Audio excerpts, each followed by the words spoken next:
Well, there's a dramatic impact on people all around the world now.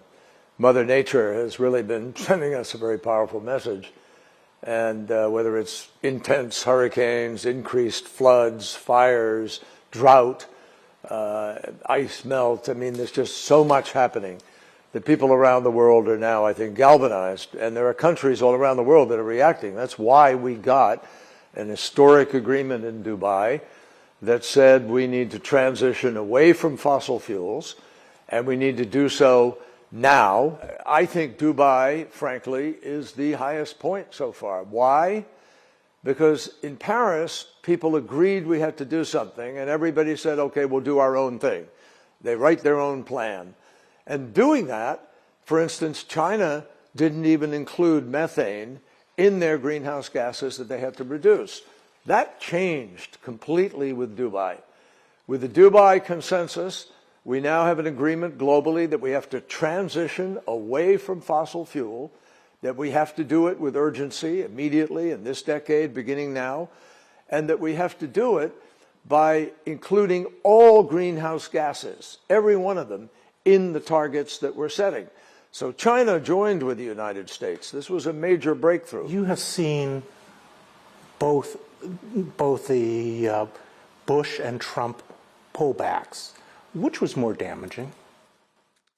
By far the most recent pullback was just by far the more damaging, because it was a complete withdrawal from this kind of effort.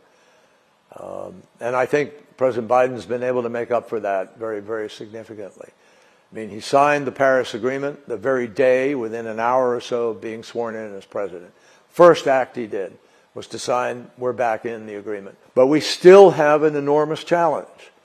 We're not where we need to be yet. We have the technologies coming online. We have the commitments that people are making, but we've got to implement them, all of us, and we've got to do it faster and do it at scale. Are you getting from other countries' officials concern about what will happen if President Biden loses? I've been asked by almost everybody what will be the impact if someone else were to win the presidency. My answer is that it would hurt us in terms of momentum and day-to-day leadership, but no one person can reverse what the world is doing now. Why? Because the marketplace, writ large, all around the world, presidents, prime ministers, monarchs, kings, leaders of countries, have all decided they're moving in this direction. Some at a different pace, but they are moving.